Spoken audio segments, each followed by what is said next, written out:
Hey guys, welcome back to some more AFK Arena. In today's video, we're going to be doing the Hunting Fields Guide. It is live on the global server now.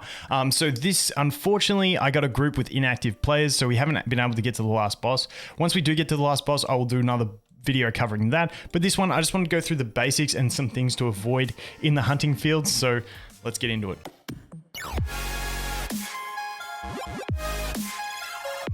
So first up, I'm going to refer to this guide. It's on Reddit by Grand Carter. We've seen a bit of stuff on Reddit by Grand Carter. Always really nice. It's just handy to have these images because I can't go back and check them. So the first thing is when you enroll, you can enroll Lone Wolf or Team Up. If you can, do Team Up. Find some guildmates, find some friends, jump on a Discord, find people that are going to be active in this event.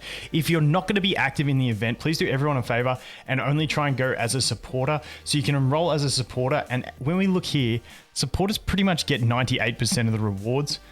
They miss out on 2 faction scrolls, 2 Stargazer cards, a few, stones and stuff like that, and a bit of dust. But they pretty much get 98% of the rewards. And supporters do nothing. All they have to do is get accepted as a supporter. Each run can have 10 supporters with 5 active players. So you're just basically along for the ride to get free goodies is what the supporters do. So if you're not going to be active in it, please just be a supporter. You get 98% of the stuff for 0% of the work. It's not a bad deal. Better than ruining someone else's run by queuing as Lone Wolf and not doing anything. So like I said, do Team Up if you can, because for me on the test server, I got into a group, 2 of the players are completely inactive and it really cripples your performance, and that's why we're going so bad. I spoke to Shazam, who's a very good player, and even his test server account is nuts, and he said he's got 3 inactives on his as well. 3 out of 5 inactive really does suck for your progression. So please don't go Lone Wolf and then not play, and if you can, for yourself, Team Up. It's just so much more reliable. Now, when you queue up, you can choose the factions you want to be. There's going to be 5 players in it. There's 5 different factions that you can play with. Obviously, the last one being Celestial, Hypergean, and Dimensional all in one, which is just straight busted OP because they're more powerful units and they're just like, Dimensionals. If you've been playing for a while, you'll have all of them. So it's the most busted. But with this, don't stress about getting the exact faction that you really want. Obviously, try and get it. But the most important thing, like I said, is getting into a team of players that are actually going to play. That's more important than getting the faction you want as a Lone Wolf.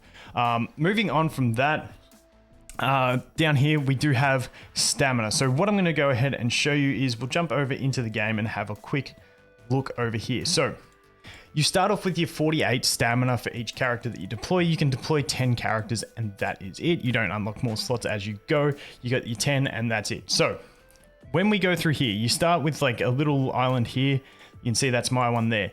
These common sections here, you can see at the moment I can sweep from this region. In this region, I have to attack them. But if we go into battle, you can see that it only costs 1 stamina down the bottom here. So these stages cost 1 stamina. You don't get refunds. So if you get 1, 2, or 3 star, no matter what you get, it's only going to cost 1 stamina off each of your units, which is really nice, makes them cheap. Now, once you do increase this, there we go. We can increase ours from expert to, what do we get? Promote? What is it? To master. So as you increase this, the previous areas you were in will become sweepable. So I think that may have just made these ones sweepable. So now I can sweep this section as well. Don't know what happened just then. But now I can sweep from here as well and go ahead and do those. And that costs no stamina. I keep hitting the wrong thing. But yeah, so as you go up in ranks, you can sweep previous zones. But before then, it only costs 1 stamina. So it's not the end of the world. Now, when you start, you can look at the top here, and as you rank up, I just unlocked 2 more slots.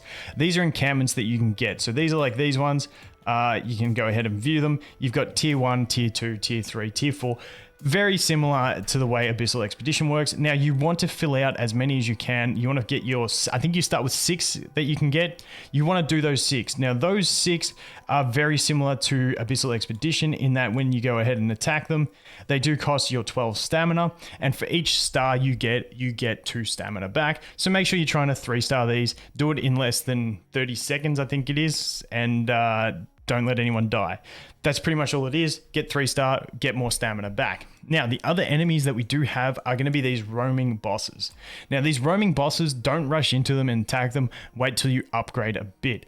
I'll go through upgrading in a sec, but these guys actually take a specific seal to attack. So if we go over here and we go into other, I'm just looking in the bag, I'll explain the bag in a minute, but you get challenge seals. You unlock challenge seals as you rank up, and that's what you need to use them. They're a very limited supply, so you don't want to attack too early and do no damage. You want to upgrade a little bit before you do this. Now, as you do 25% of the health, 50, 75, and 100, you will get chests. And doesn't matter who does the damage, everyone in the group gets those chests, and they can have gear in them. So like I said, these guys you don't want to rush into, you want to upgrade a little bit.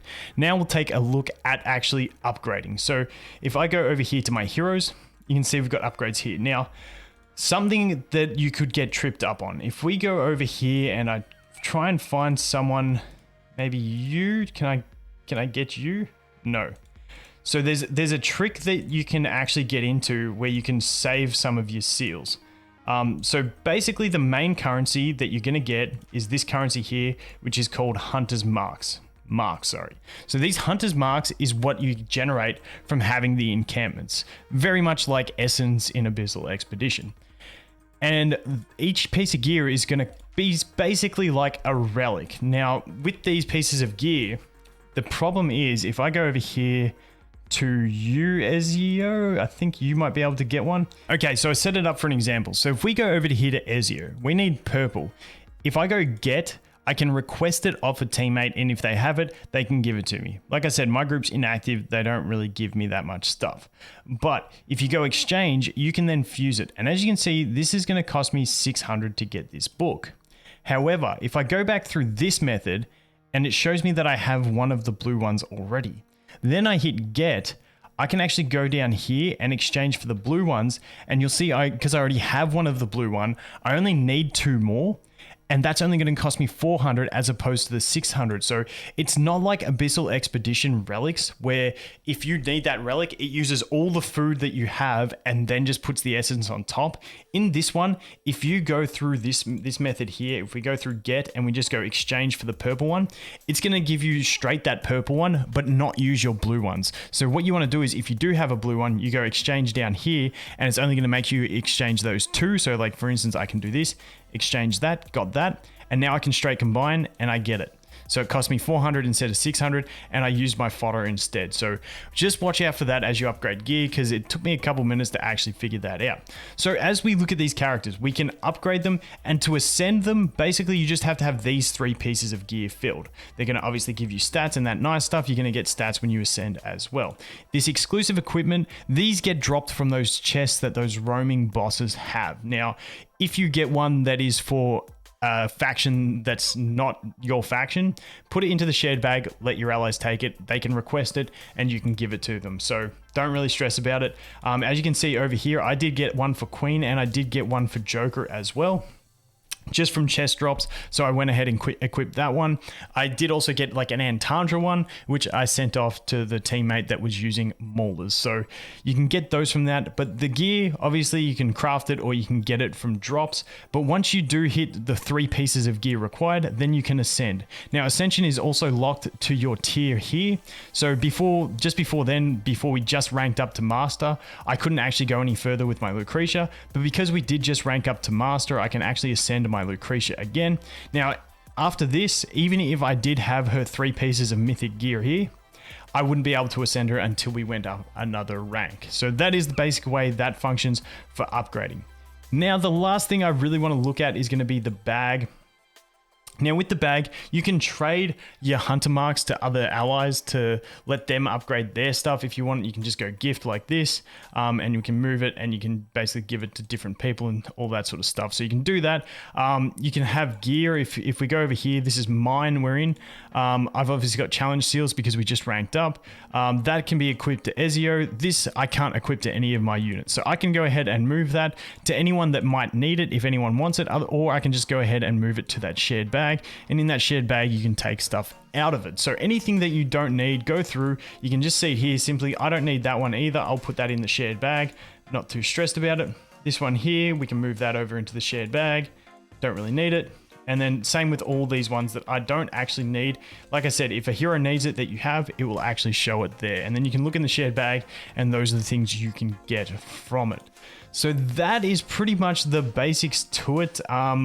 get you, like, the recap is, it only costs 1 stamina for common spaces. Don't stress too much on them. You don't need to get the stars. What you really want to do is fill out all these encampments that you can get all your camps so that you're generating as many of these, what are they called, hunters marks as possible, because that's what you're going to use as a resource to exchange for gear. Then you want to power up a little bit before attacking these guys. Don't just hit them with no power, because you get very limited attacks on these guys. And you want to deal as much damage as you can, get those chests because they can have the gear. And then it's just a general progression of rank up your characters and keep moving forward. Hit the bosses. Now the bosses is the last thing I'll cover. Like I said, we'll do the final boss in another video. I'll probably get there on the main global server before I do it on this one. But if we go ahead here and we view this, and we go rewards, by killing the boss, you do get a good chunk of these. And then by killing the mini bosses, you do get a good chunk as well. So getting up to those bosses and killing them as fast as possible gives you some really nice upgrades on your characters too. But that pretty much covers all of the basics. I'm just going to jump back over to this guide and see if I missed out on any other information that was in here. Like I said, supporters, you pretty much get all the rewards. So if you're not going to compete, just be a supporter. And that pretty much covers the rest of the stuff in there. So that is going to be it for the hunting fields. Like I said, I'll be back with another video about the boss as soon as I do get there. But that is going to be it for this one, guys. Thanks for watching. I hope you have an awesome day, and I'll look forward to seeing the next one. Cheers.